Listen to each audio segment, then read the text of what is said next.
I saw the Jojo news. I saw it. I saw the Jojo news. What's up, guys? This is a video that I normally wouldn't. I saw the Jojo news.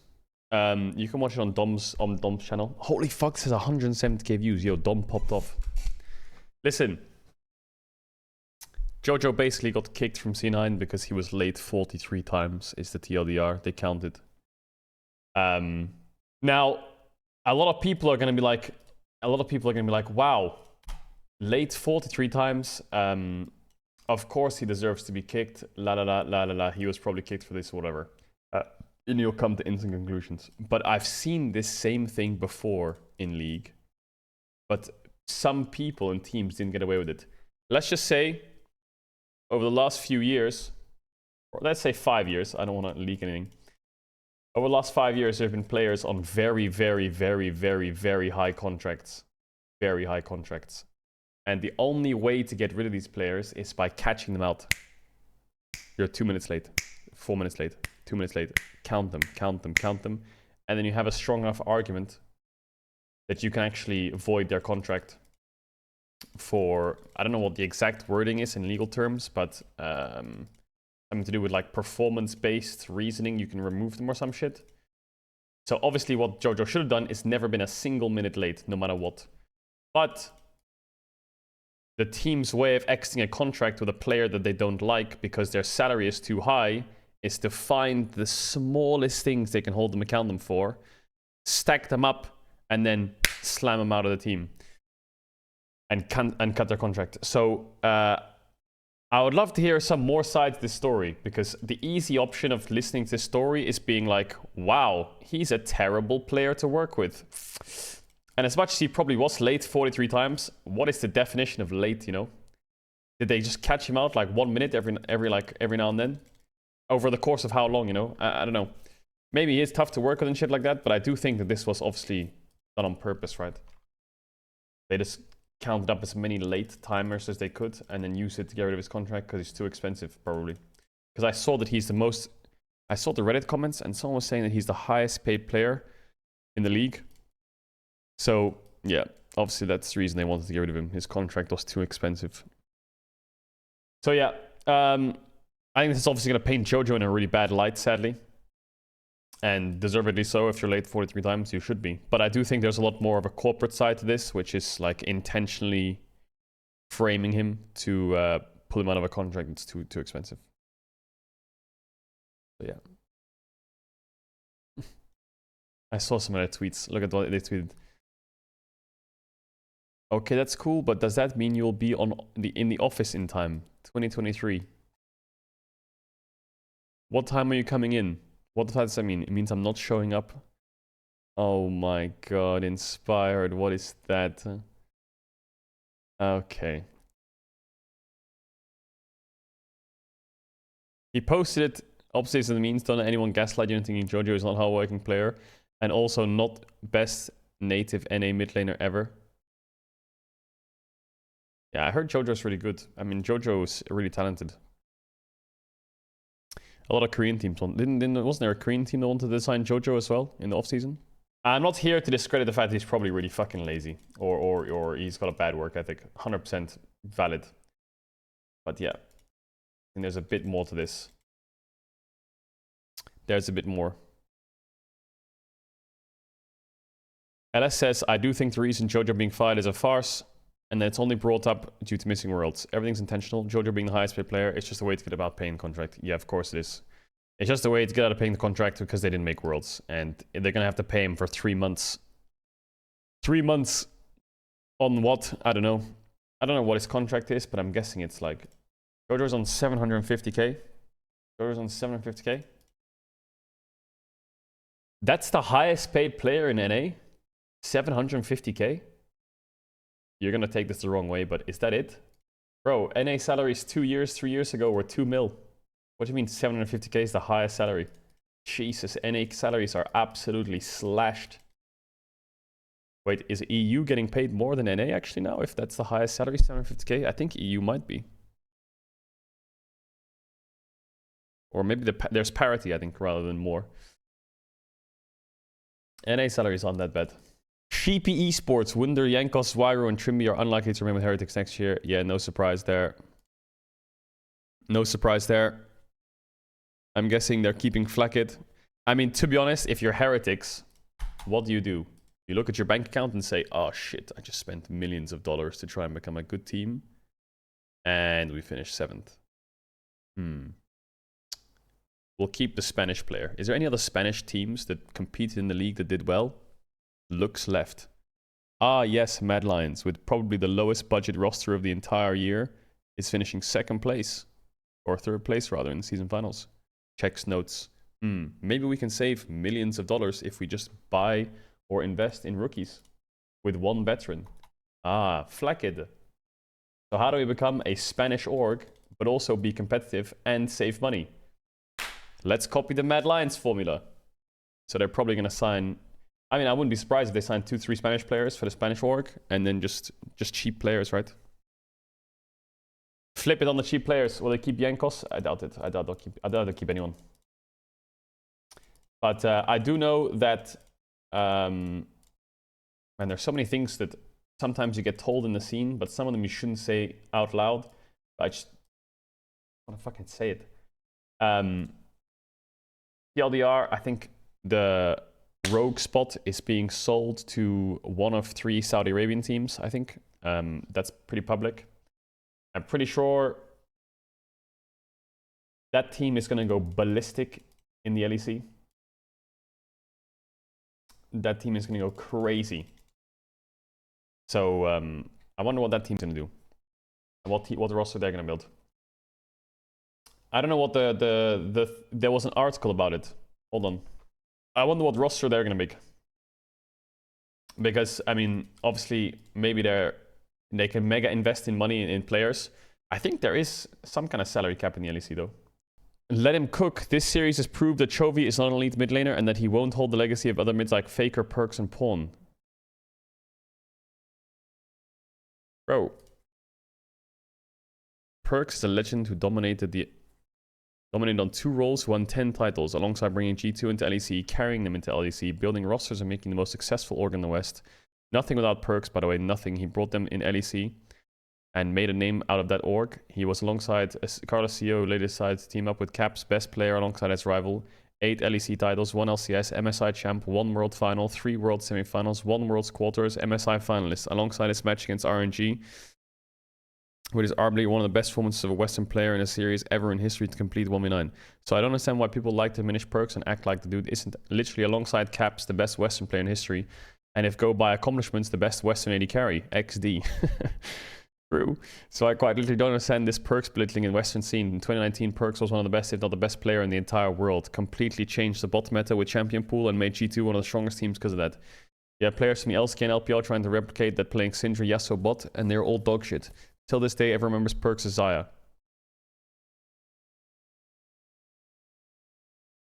Perks was, I mean, Perks is GOAT status for his humans, yeah. I don't think anyone's disputing that other than Mongus CY2YC. That guy actually got 1 guide, no? Wait, he got 1 guide on YouTube. What the fuck?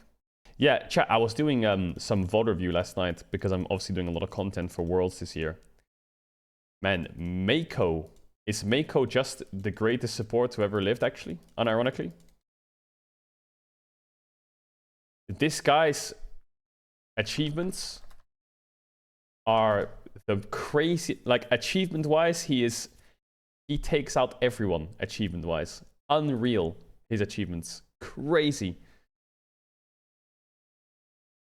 He's won 10 out of 15 All-Pros. He's first All-Pro in his fucking 9th or 10th year, he's first All-Pro.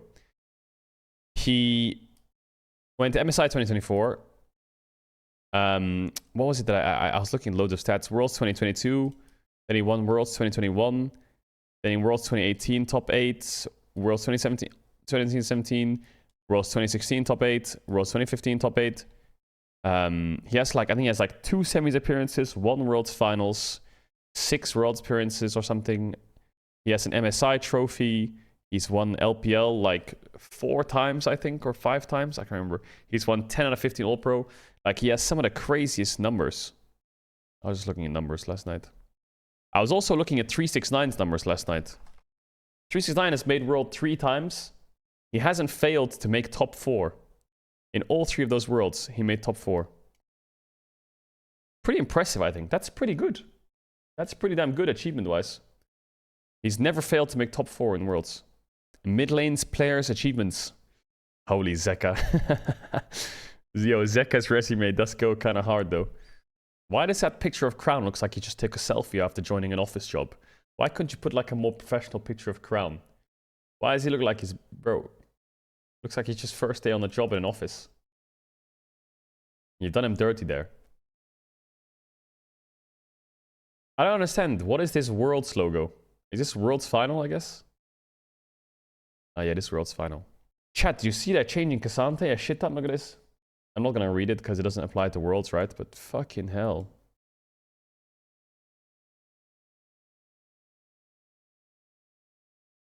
That's what they're doing to Cassante, in case you missed it. I don't know what they did to him, but why is he getting another rework? That's crazy. Scroll up. Sally's team in BO5s have an all-time record of 4 versus 21 versus T1 since becoming a full-time co-streamer. What will its record be after today? Match record 0-7. Game record 4-21. The Shy Finals KDA 116. Can you shut up? Chat, so this is the content we got coming. Today we got T1 versus Dalmon. Tomorrow is Katie Fox. The next day is the final spot. On the 15th of September, I'll make a video, everything you need to know about Worlds in 5-10 minutes. Then we'll do a Worlds Plains breakdown with some guests. I got 4 guests for the Plains teams for a video on the 16th of September. Then we're going to do major region rundowns with Vedius, Chronicler, LCS, we have Azael, and LPL, we have I Will Dominate. So we're going to do 4 videos of all the major regions. Then we're going to do a Pick'ems video, and then we're going to do Team Tier List solo, top 5 each role solo, and top 25 players will come out after Plains stage because not enough time. So that's the big pace for the YouTube. That's the big pace for the YouTube. A lot of this will be like surface level, and a lot of this will be like a lot longer form. That's why I put in-depth analysis. Because as much as like, okay, this is a true story. I think a lot of people think they know what they want, but they don't actually know what they want. So I think a lot of people are like, hell yeah, I want more analytical content. You don't. You actually don't. You're not going to watch analytical content. You're not.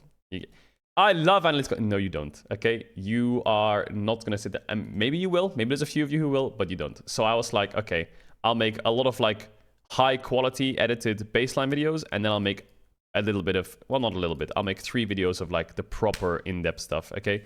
Because if all of it was in-depth, it would be like all 1 hour long, and you're sitting there like, you know. When Faker wasn't humble, don't you think there are many players that failed to draw attention because of you? 못바라는 선수들도 있다고 생각하지 않아요? 저 덕분에 빛이 발하는 선수가 더 많은 것 같아요. I think more players getting famous because of me. 저를 한 번만 They can instantly become famous if they solo kill me. 죽여놔도 그냥. True. Not wrong. Don't ult Doran. The thing is, this is gonna piss a lot of people off. And you know what? I don't care. Because I think this needs to change, and I'll be the first one to say it. Okay? I'll be the first one to say it. Doran is shit on by Western fans because he's known as playing only Gragas and as a liability. Keen is overhyped by Western fans because he was the best top in the LCK for so long, and now he has a lot of competition around him, so it's hard for him to play well. Not hard for him to play well, he still plays really well. Okay? He still plays really well. This is a close one, but I'm taking Doran out because people have this narrative in their head that Doran is trash, and he's not. He's really good. He's gotten so good this year. Bro, I was a Doran defender last year. I told you I was a Doran defender last year. Okay? As much as I'm shitting on him this year. I sacrificed myself like the Egyptian, like in the fucking Yu-Gi-Oh! To summon the Egyptian god card. Okay? I sacrificed myself to be a Doran defender. Boom. Keen's going down and not in the top 5 of Worlds last year. And Doran will be in the top 5. Like this untouchable god. I was Doran's shield. I think Keen is really... And then he fucking choked the whole Worlds 2023, and that's why I have a personal vendetta of Doran. But, hey, I'm gonna do it again! I'm gonna do it again! Really he's in my top 5 for Worlds! I think Doran is top of his game right now, and I would choose Doran over Keen. And I'm taking Keen out. And people are saying, did I say the wrong round? I'm taking Keynote. I'm leaving. I'm gonna do it again. Watch me. Want to see me run around this rock? Want to see me do it again? Holy shit! I've never been more excited for a new ping system before. We all know early game players have a lot of things they are focusing on and setting up, like that cannon minion crushing tower. This means that sometimes our attention is divided. To help our jungle friends, we have a new system generated ping that triggers when combat in your jungle occurs. This has an audio and minimap VFX and lets you know that your jungler is currently being invaded.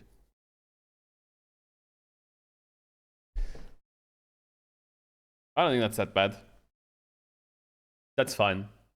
But chat, what is happening? Okay, listen. Listen. Let's have a little talk about League of Legends right now. What is going on with League of Legends? First of all, I saw a Tyler 1 video where he said that he's under NDA, but he spoke to the devs and some crazy shit is coming to League in 2025. Quote. Then I saw a Hums clip where he basically said that the game is changing so much, it's gonna be so fucking back. But he can't say anything else.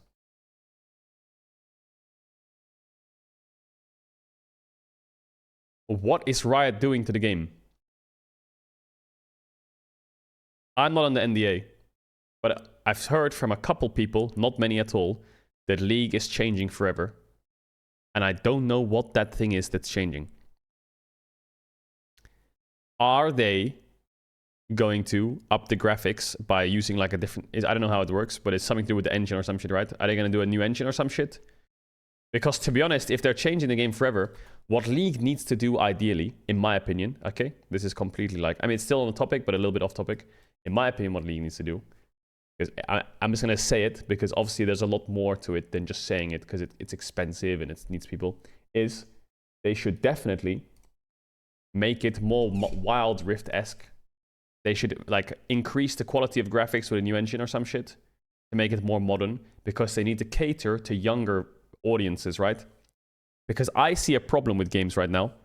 And the thing I see a problem with games right now is the boomers, I say boomer, people over 26, 7, anyone who's a 90s kid or lower, they don't play new games that much. They cycle old games. A new WoW expansion comes out, we'll play a bit of CS, we'll play a bit of League. They cycle these games. And I feel like it's very hard for us to latch on, from my perspective, to a new game and be like, and that be our game. Because I feel like we latch on to nostalgia a lot. So we do cycle a lot of games. And it's like, it's really hard to break that circle of cycling games, okay?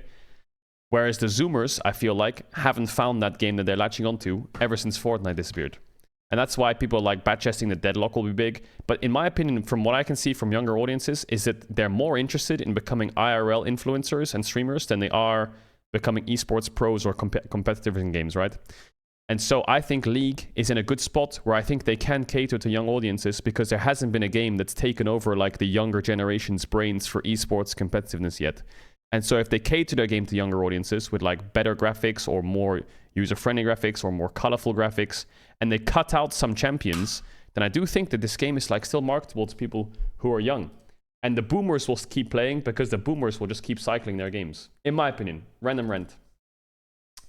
So, yeah, I mean, that's for Western audiences at least. So I wonder what League's gonna do. I think they're in such a good spot where they could make the game look more Wild Rifty, right? Like, imagine,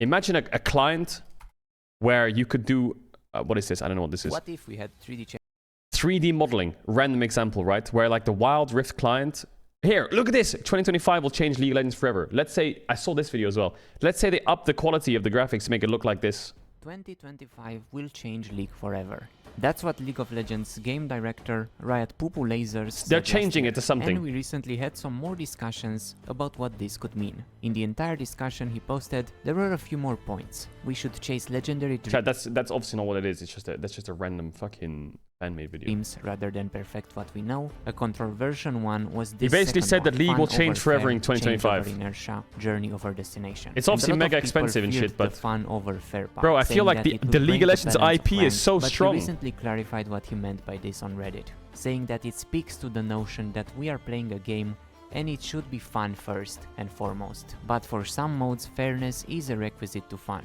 so of course for ranked, they must prioritize fair to find and deliver fun. But for other modes like Sworn or Arena, fun might not prioritize They've backtracked fair on some of these and may comments. sometimes fly Have directly they? contrary to fair. I will watch the video. Since it's cool to have OP champions in Swarm, for example. He also said that players are very different from each other and grow more so each year, no matter how skilled or how A few grumpy, weeks ago they everyone backtracked? loves to be Really? surprised and delighted. Current plans are just noise without a long-term vision. A vision can be realized without succeeding now. Rioters care more than players think. Players care more than rioters can fathom. Rioters are scared of letting players down. And the last one, we need to They build didn't. our game's roadmap, priorities around what players will feel. It's that Logic last is point there. secondary to visceral emotions.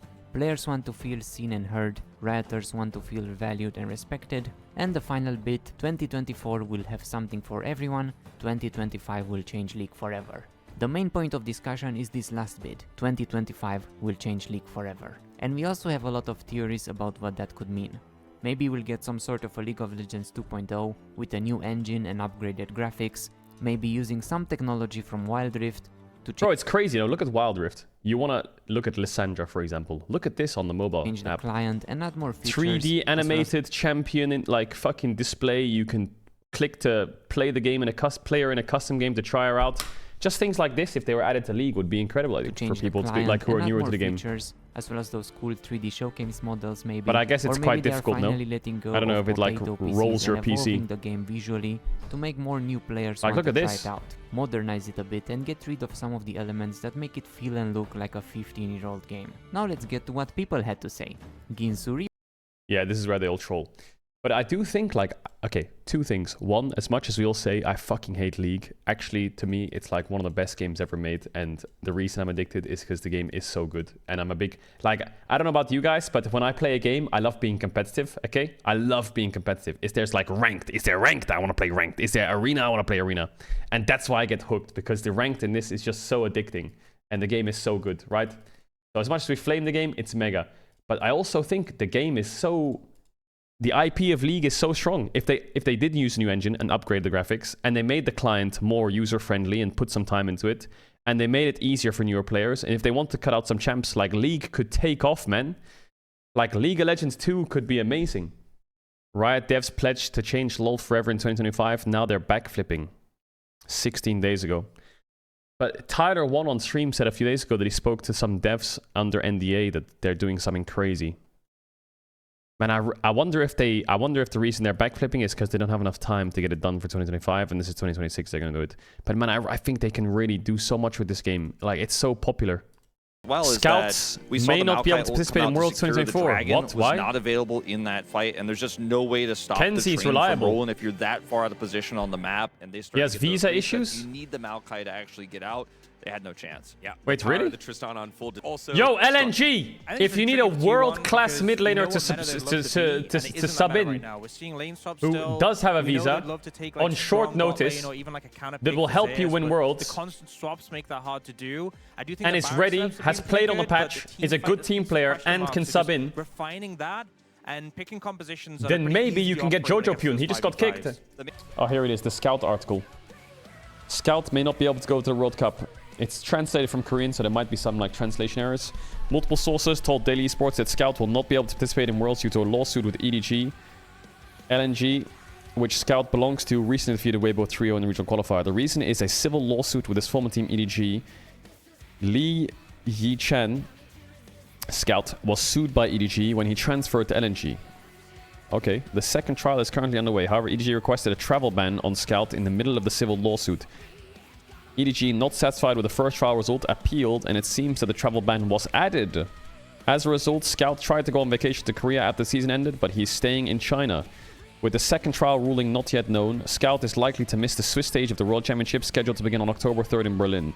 This is a huge blow for LNG, which had been operating with a 5-person roster. This is because sub-member Shadow is a jungler.